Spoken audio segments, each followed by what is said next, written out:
and how to face interview. So let's not waste our time and hop onto our computer screens. Hi everyone, this is Nandini, your business communication mentor. Today we learn about resume, facing an interview, and email writing. These three are the most important topics that you will ever learn. So let's start with how to make a good resume. So, how to make a good resume?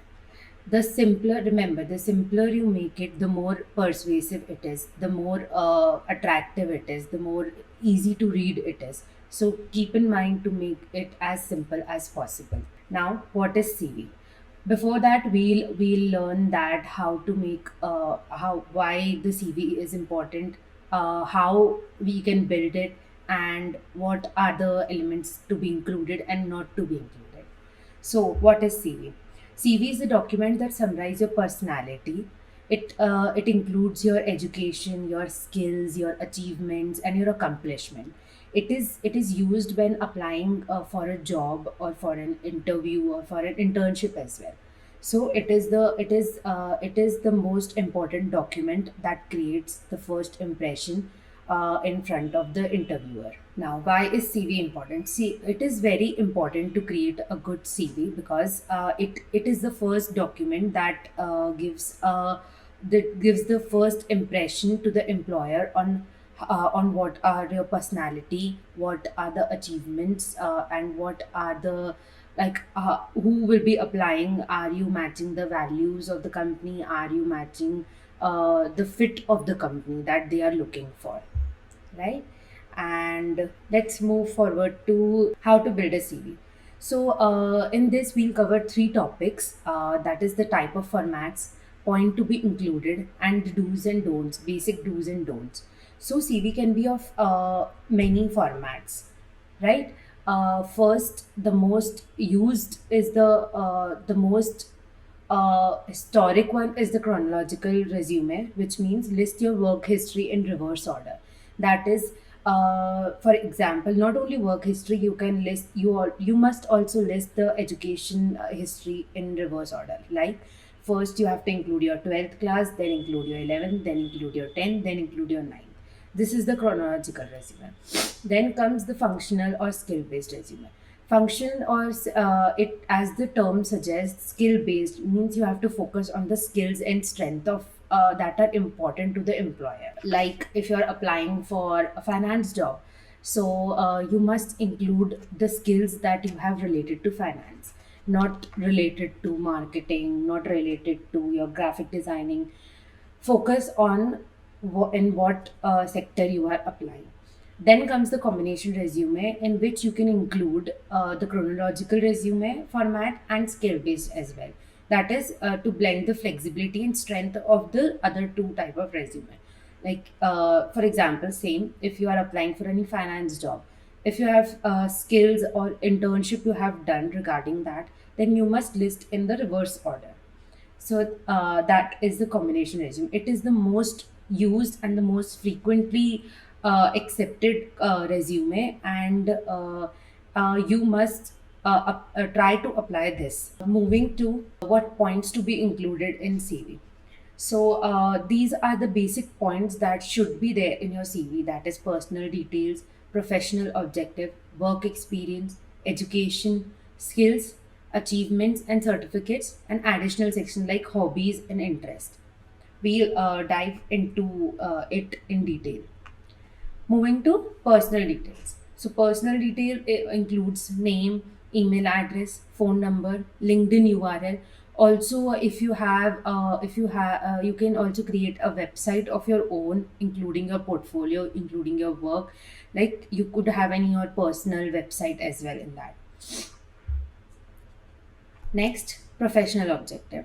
It is a brief statement that highlight your passion, your character, your determination with your career goals. In this, you can include your strength. Like you could include a statement like, "I am an individual who is determined to do this, this, and this."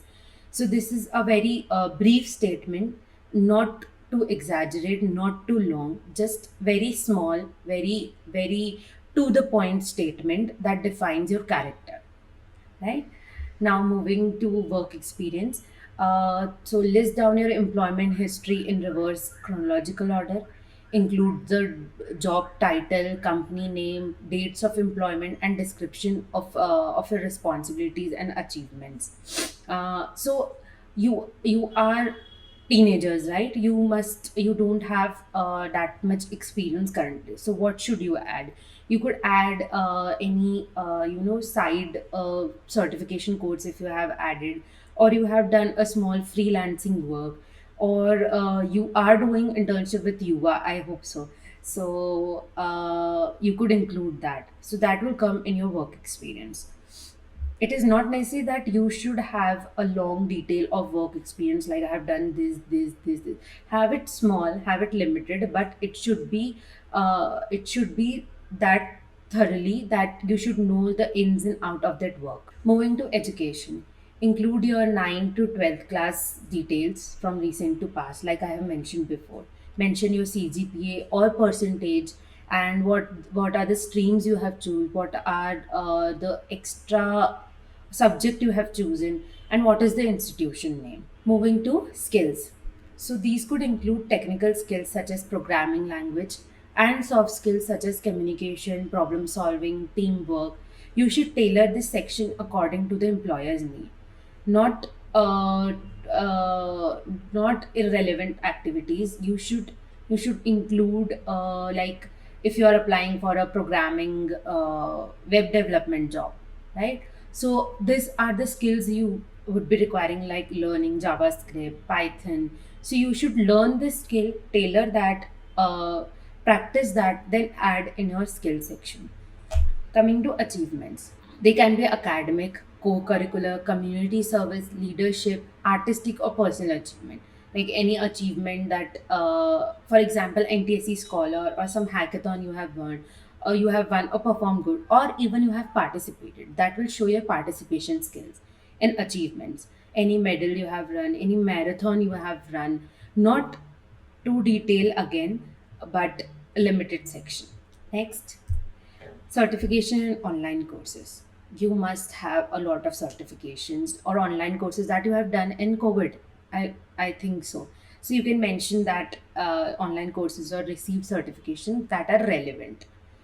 Moving to additional sections and like hobbies and interest. You could add your hobbies like drawing, painting, dancing, hobbies, blogging, or writing, reading, playing a musical instrument, anything, coding, and interest that is travel, uh, exploring new places, culture, listening to music, watching movies, but keep it very less, not irrelevant thing, just basic hobbies and interests that will show your character.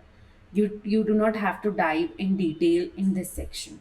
Moving to the basic do's and don'ts that you should remember while creating a good resume. Like these are the must point. First, use a clean and professional format. Do not use too much, have a gapping between the lines and the format that you are using. It should be readable, right? Always keep in mind to use bullet points. Do not add a long paragraph of what you have done, how you have done. It is not relevant. Just that they will ask you in the interview if you get selected. So bullet points are necessary. Coming to relevant skills and experience, emphasize on relevant skills and experience. Do not you include unnecessary experiences or negative experiences or skills that you haven't completed or you do not know. Now coming to quantify your accomplishment. Why it is necessary? Because it gives a sense of credibility to your work. That is, always back up your accomplishment by any numbers, or by any by using some facts or numbers. You can quantify your accomplishment. Moving to concise and focused. Your resume should be focused on what sector you are applying. It should be very concise, that is very limited, very precise to the point resume. Always proofread your CV. Avoid using grammatical mistake. Avoid using any negative sentences. So always proofread before sending it ahead. Do not rush that I have created, now it's ready to send. Always read it, and always show it to your parents, or anyone, your elder brother or sister, or your friends who could help, who can help you and point out the mistake that you have included in the resume. Because you are creating that resume, you must not be aware of what mistakes you are making, and it might seem that everything you have added is right, or everything is correct, but it is not the right way. Always consult to the people who have already made it, and made the resume and applied somewhere. Always create PDF. Do not share the Word document or any other format. Just create it PDF and then forward it ahead. So, moving on to don'ts. Don't include unnecessary personal information. Like I have informed you before, that personal information should include name, your email ID, your LinkedIn profile, if you have any website. So only mention that. It is not necessary to describe what your brother or sister is doing, how many members are there in the. I know it is obvious, but there are still people who are doing this. So avoid using that. Unprofessional email ID. Do not use unprofessional email ID like Rahul dashing at the rate gmail.com, Rahul dot cool at the rate redfmail.com. No, it seems very unprofessional. If you have that kind of email ID, try create a professional email ID, like rahul9 at the rate gmail.com. That is a professional email ID. Don't include a photo unless specified. It is not necessary and not important to include your picture in the resume. It is uh, if they are asking, then it is important. Next, don't exaggerate or provide false information. In many times, people seems like they do not have much information or skills to write in the resume, but that is okay. Do not include the information that you do not know, that you like some of the skills that you do not know, just to just to enhance your resume, or just to show off. So don't use any false information. Too many font types and sizes. This should be a no. There should be at minimum a maximum of 2 to 3 font sizes, not more than that. In fact, only two are good, and font type should be same all over your format. It should not be like one you are using Calibri and another you are using some another kind of. You can use bold, underline, but do not use too many font types and sizes, too many colors. It's a no, because it do not seems professional when you are using too many colors. Just one soft pastel light color is okay on your heading. No, do not highlight the point by adding the color in that. No, just keep it black and white, preferably. And if you think that you are in any art background, or you need to show your creativity, then you can use some of the colors that can be relevant, that can be pleasant to eyes. Don't include reference unless specified. So many people tend to include references, like if they had done some internship, they include the back detail that I have done internship at this place, and this was my mentor, and this is their number and email ID. Do not include that. If they have specified to include reference, then you can include. Otherwise, you can skip it. Don't use big paragraphs, statements, or difficult words that you only don't understand and you cannot pronounce it, or the employer cannot read it. Keep it simple. Do not show off uh, your English or anything. It is not necessary in the resume. So this was all about resume, the basic do's and don'ts, the what are the points to be included, what should be the format, what are the basics of CV. Remember, a well crafted resume can enhance your opportunity to your chances or opportunity to get an interview or job.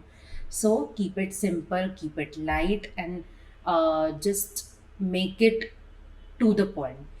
Also, Yuva has their inbuilt tool to create resume. You just have to log in and go to create your resume, and you can just fill in your details, and the resume will be created. You do not have to go with any of the hassle that we have included in don'ts, right?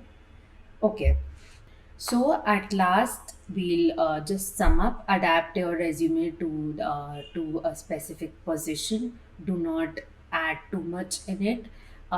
Just remember to present it well, confidently, and quickly. Now, moving on to facing an interview. So, everyone knows what is an interview. It is a formal conversation that you have with your employer where you have applied, right? It is a formal conversation. Moving to why interview is needed or what is the goal of interview.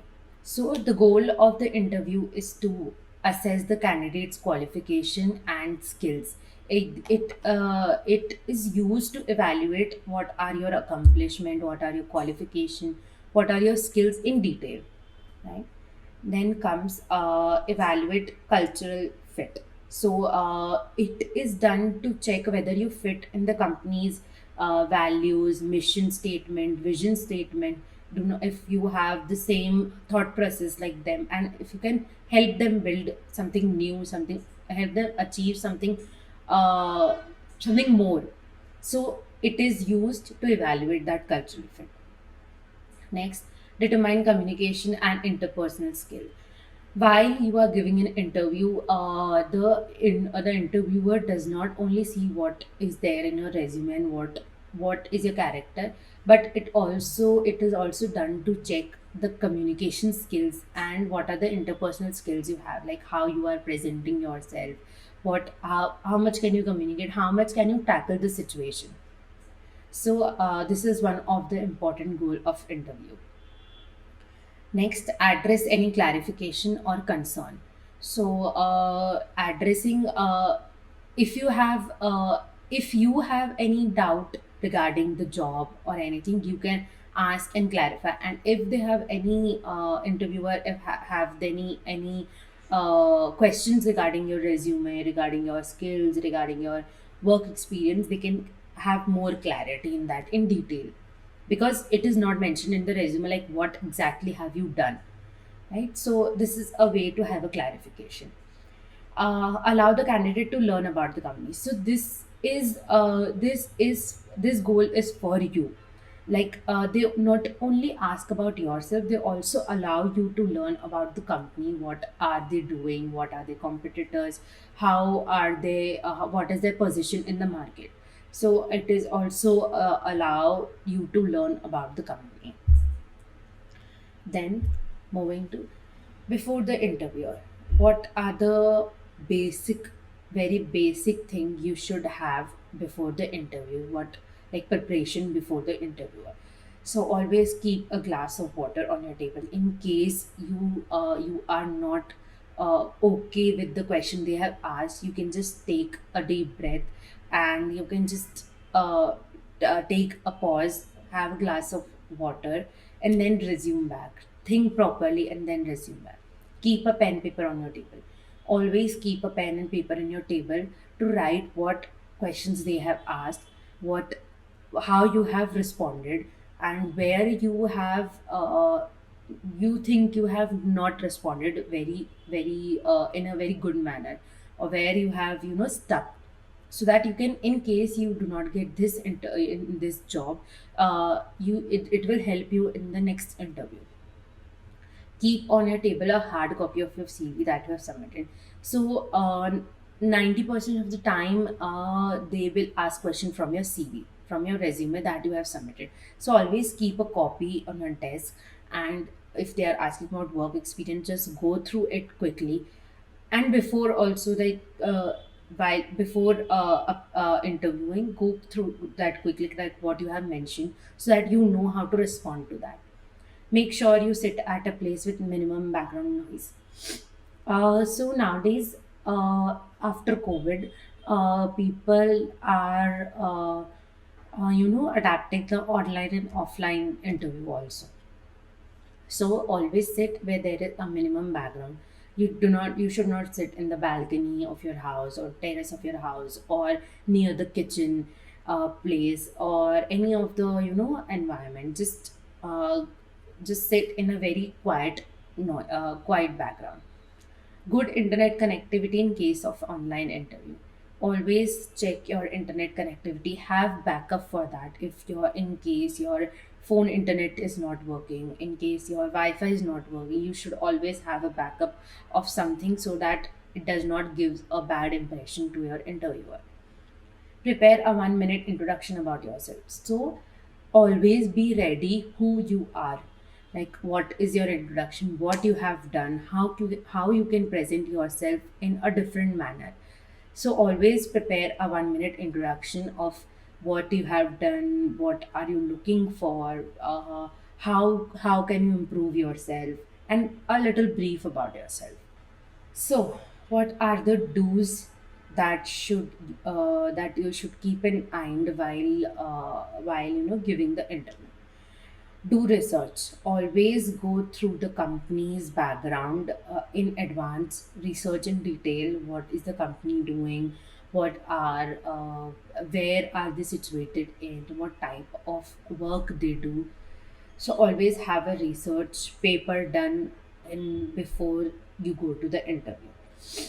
So dress appropriately. Always dress professionally, whether mentioned or not. Wear a formal attire that is properly ironed, that should not have creases on it, and proper footwear, proper hairstyle, proper proper energy in your uh, dressing sense, right? Do practice beforehand.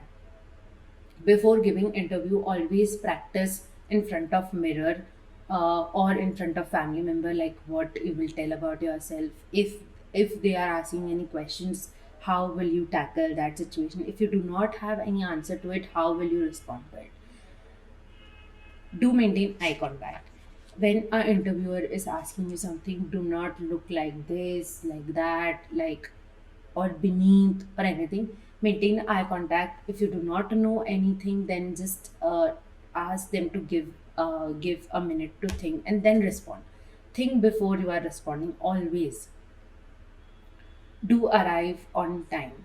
You should always arrive on the whether it's online or offline before 10 or 15 minutes before, so that if any last minute changes are there, you have enough time in your hand to handle the situation. If they are asking for any document, you must have that time to get it ready.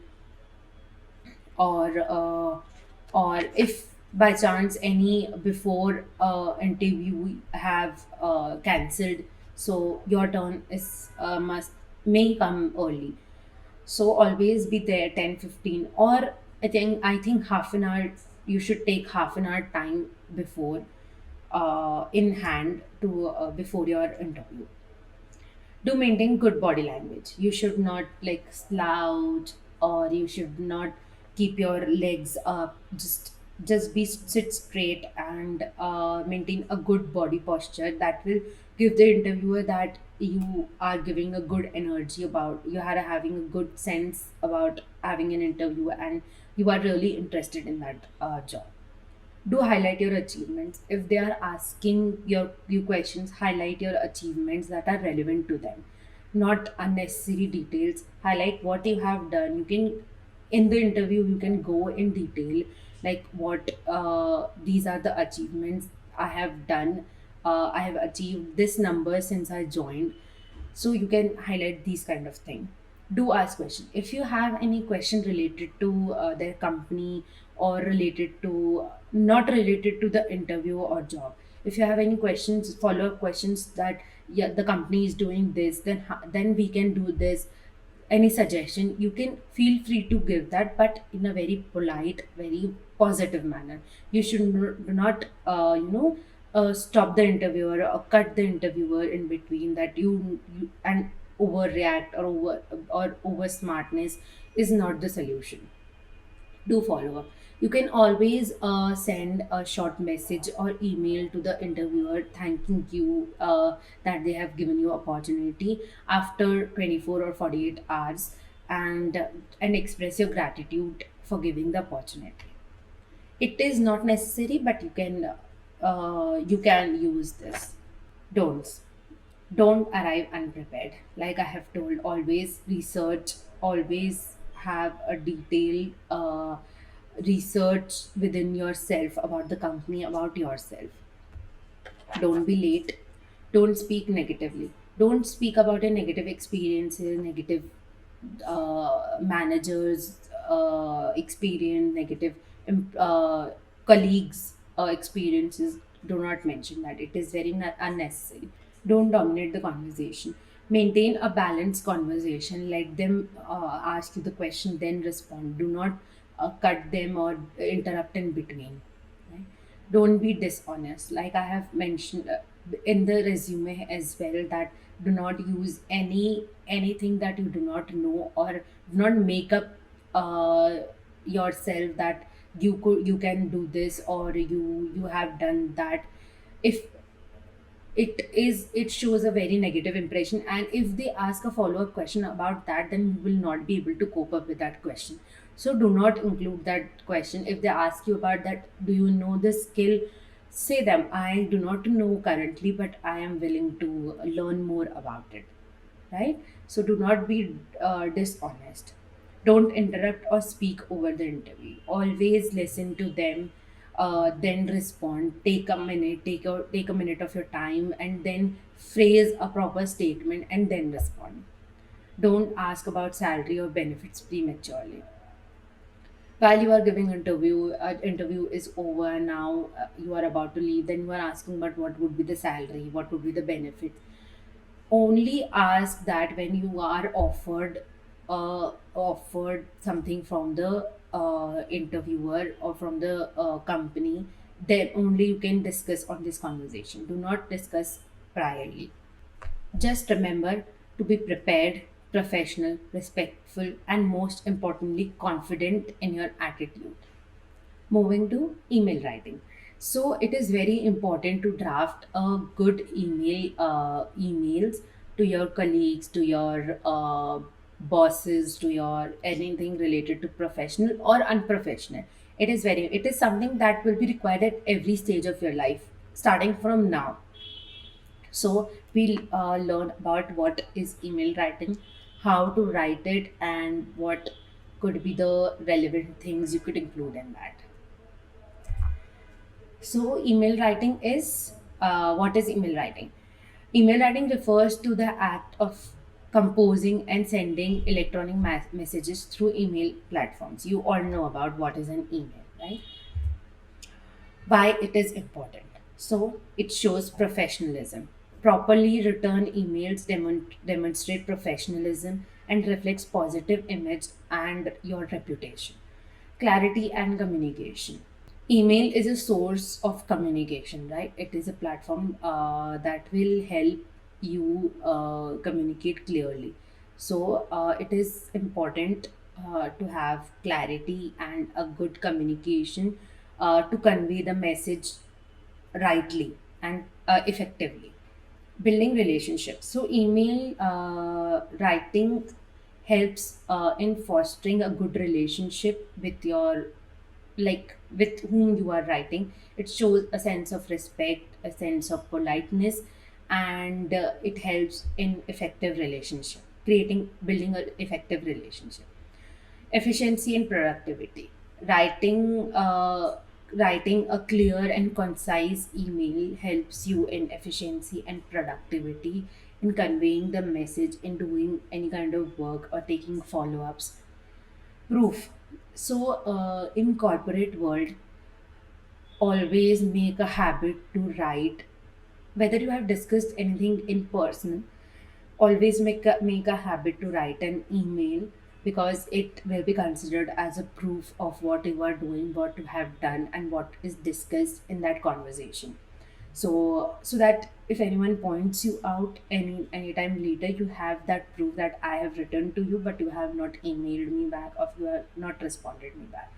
And also, what it also helps in keeping the track of the conversation that you have with your seniors, with your managers, with your colleagues, right? So that is why it is important to write email, because of these points. Basic email format. So this is the basic typical email format, that is subject line. It is a summary of email purpose. It should be that summarized that if a person is busy and he just reads your subject line, he knows what is inside, and he knows how to respond to that. Salutation. Formal greeting addressing the recipient by name, like dear Mr. Gupta, dear Mrs. Jain. Always use formal greetings. Body. It should be to the point, using proper paragraphs, not too lengthy paragraphs. Use bullet points if needed, and it should be very concise. Closing. Appropriate closing. Like you sincerely, best regard, followed by your name, contact, and signature. Do not forget to add your signature. Like next point, email signature. Email signature includes your full name, job title, contact details, that is your phone number, your email ID, or address in the email signature. Always use that.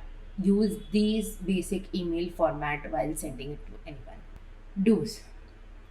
Proofread the email for grammar, spelling, and punctuation errors before sending.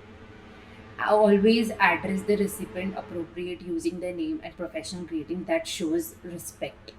Keep the email focused and to the point, using short paragraph bullet points if necessary. Use proper formatting, such as using a professional email signature, structuring the email in with clear paragraphs and spacing. Do not add everything in that one paragraph. You can highlight that in bold. You can underline that the important things in the email. Respond to email in timely manner. It is very necessary to respond to email within, ideally between 12 to 24 hours, so that it acknowledges the importance of the message or the conversation. Don't don't use overly casual or informal language. Do not write hello Mr. Gupta, how are you doing. uh, just avoid using these conversations to any of your, especially to any of your professional colleagues. Avoid using excessive capitalization, multiple exclamation mark, or excessive use of emoticons. Like, do not write, if anything is important, do not write anything, everything in capital. Just, you are writing an email means it is important message. Do not use multiple exclamation mark or any emojis, like we use like we are texting someone over WhatsApp or anything. Do not use that. Don't write excessively long emails that may lose the reader's attention or overwhelm them with unnecessary information. Long emails tend to shift the focus from the main point to another point, and email the whosoever is reading the email would not be interested in that conversation. Don't use email as means to convey complex or sensitive issues that are better suited for face to face or phone conversation. If you have any sensitive conversation to discuss, or any urgent matter, try having a discussion face to face and or over phone conversation, then write an email about that. Avoid using negative or confrontation. Sorry. Avoid using negative tone even if addressing difficult topics or expressing disagreement. If you are not agreeing to some point, don't use negative tone, like I do not agree. Appreciate the effort they have made it, like I appreciate your effort, but I think that this could be more relevant. We can discuss about this in more detail. You can just add this little point, and avoid the negative tone or disrespecting uh, the emailer. So these are the sample emails. requests for a meeting. So if you are requesting for a meeting, write, dear, I hope this email finds well. Ask for the time, ask for their availability, then propose a good time that suits both of you. Always I thank you for consideration and I look forward to meeting you or hearing back from you soon. Like told you, always use best regards or your sincerely and your signature. Requesting for a leave, mention why, what is the start date or end date for your leave, what if you are, if any personal reason you don't, it is not necessary to to mention that reason. You can just write it is for personal reason. If you are ill, you can write that too, I am not sick, I won't be able to attend. And if you can state the reason, it is well and good. If you do not, if you can't, you can avoid using that also. And always acknowledge them for understanding and for the support that they are showing to you. Okay, so that was all about how to make a good resume, how to give a good interview, and how to email right. So these three are connected. So make sure to learn and enhance your skills in that. Be confident while writing or while presenting, and these are the three things that you will face at every point of your life, whether it's for interning, whether it's for a job, whether it's for a small project, whether it's for freelancing. You will always require these three basic uh, things that we have learned today. So yeah, that's all about it today. Thank you. Thank you so much for watching today's video. I hope you have a better understanding of the topics. See you soon in the next session. Bye bye.